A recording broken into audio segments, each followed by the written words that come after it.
नमस्ते। आज हम बात करेंगे 18वीं सदी के एक महान सूफी कवि बुल्ले शाह की। उनके शब्द, उनका ज्ञान सदियों बाद भी हमारे दिलों को वैसे ही छूता है जैसे तब छूता होगा। तो चलिए उनके इस फलसफे के सफर की शुरुआत करते हैं। सिर्फ दो शब्द, सब मुसाफिर। और पता है, बुल्ले शाह का पूरा दर्शन इन्हीं दो शब्दों में छुपा है। ये सिर्फ एक लाइन नहीं है, बल्कि जिंदगी को देखने का एक पूरा नजरिया है, एक ऐसी चाबी जो वजूद के कई दरवाजे खोल देती है। तो सवाल ये उठता है कि इस मुसाफिर होने का असल मतलब क्या है।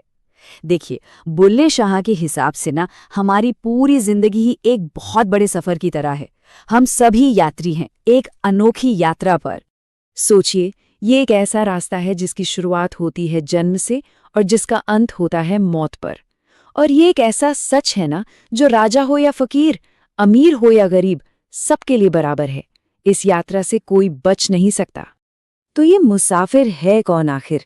ये एक यात्री है, एक राही, जो अपनी मंजिल की तरफ बढ़ तो रहा है पर अभी पहुंचा नहीं है। बुल्ले शाह दरअसल हमें याद दिला रहे हैं कि ये दुनिया, ये तो बस एक सराय की तरह है। हम सब यहाँ कुछ ही वक्त के लिए तो आए हैं मेहमान बनकर। और सबसे जरूरी बात, ये सफर हमेशा के लिए नहीं है। जैसा बुल्ले शाह खुद कहते हैं, आपो अपनी वाट मुका के सबनू मुड़ना पड़ना। मतलब अपना अपना रास्ता जब पूरा हो जाएगा तो हर किसी को लौटना ही होगा। यहाँ कुछ भी परमानेंट नहीं है, ना हम, ना हमारी कोई चीज। अच्छा, इस सफर के दौरान ना बुल्ले शाह हमें जिंदगी के कुछ ऐसे पक्के नियमों के बारे में बताते हैं जिन्हें हम चाहकर भी बदल नहीं सकते। ये वो सच हैं, प्रकृति के, रिश्तों के, जिन्हें हर मुसाफिर को मानना ही पड़ता है। ये असल में हकीकत को जैसी है वैसी देखने की बात है। देखिए, कुछ चीजों की एक बेसिक नेचर होती है ना? उसे बदला नहीं जा सकता। जैसे एक पत्थर को आप कितनी भी कोशिश कर लें, वो गुलाब का फूल तो नहीं बन सकता। या एक कोरा पन्ना, वो अपने आप में एक किताब थोड़ी है। हमें बस इस सच्चाई को समझना होगा, इसे अपनाना होगा। और जानते हैं, यही अटल नियम इंसानी रिश्तों पर भी लागू होता है, खासकर दोस्ती पर। बुल्ले शाह कहते हैं, जेकर ला यारी बुले फिर यारा ना हिसाब नहीं। क्या खूब बात है। मतलब अगर दोस्ती कर ली है सच्ची वाली, तो फिर उसमें कोई हिसाब किताब नहीं होता। दोस्ती तो इन सब चीजों से बहुत बहुत ऊपर है। इसके बाद बुल्ले शाह हमारा ध्यान कुछ ऐसी ताकतों की तरफ खींचते हैं जो किसी में कोई फर्क नहीं करती। ये वो ग्रेट इक्वलाइजर्स हैं जो हमें याद दिलाते हैं कि हम सब अंदर से कितने एक जैसे हैं। वो चार ऐसी जबरदस्त ताकतों की बात करते हैं।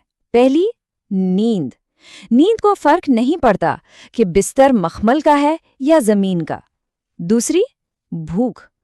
भूख ये नहीं देखती कि खाना शाही है या रूखा सूखा। तीसरी, मौत। मौत भला उम्र देखती है क्या? नहीं। और चौथी, इश्क। इश्क जात पात के सारे बंधन तोड़ देता है। जरा सोचिए, उस जमाने में जब समाज जातियों में इतना बटा हुआ था, ये बात कहना अपने आप में कितनी बड़ी क्रांति थी। तो ठीक है, जब हम इन सच्चाइयों को समझ जाते हैं तो सवाल ये उठता है कि भाई इस रास्ते पर सुकून से चलें कैसे। तो बुल्ले शाह सिर्फ फलसफा नहीं देते, वो हमें इस सफर को खूबसूरती से जीने के लिए कुछ प्रैक्टिकल सलाह भी देते हैं। इसकी शुरुआत वो एक बहुत ही गहरे सवाल से करते हैं। मर गए लोग सयाने बुलिया सानू मत्ता को अंदवे। मतलब जो समझदार लोग थे वो तो दुनिया से चले गए, अब हमें सही राह कौन दिखाएगा? और फिर इसी सवाल के जवाब में वो खुद हमें रास्ता दिखाते हैं। उनकी सलाह बहुत सीधी है पर बहुत गहरी भी। पहली, अपने मन के अंदर झाड़ू लगाओ, उसे साफ रखो। दूसरी, लोगों के आगे हाथ फैलाने से अच्छा है उस एक रब के आगे फरियाद करो। तीसरी, गुस्से में आकर कोई काम मत करो, सब्र रखो। और चौथी और सबसे जरूरी, हिम्मत मत हारो। दिन तेरे वीर फिर जावंगे, तुम्हारे दिन भी जरूर बदलेंगे। चलिए, अब इन सारी बातों को एक साथ जोड़ते हैं और वापस अपने मेन टॉपिक पर आते हैं, यानी एक मुसाफिर के तौर पर हमारा अपना सफर। तो कुल मिलाकर बात यह है कि हम सब मुसाफिर हैं और ये सफर बस कुछ वक्त का है। हम सब जिंदगी के कुछ पक्के नियमों और ऐसी ताकतों से बंधे हैं जो सबके लिए एक हैं। भले ही सफर हम सबका एक जैसा हो, लेकिन रास्ता हर किसी का अपना है, बिल्कुल पर्सनल। और आखिर में हम घूम फिरकर वहीं आ जाते हैं जहां से शुरुआत की थी।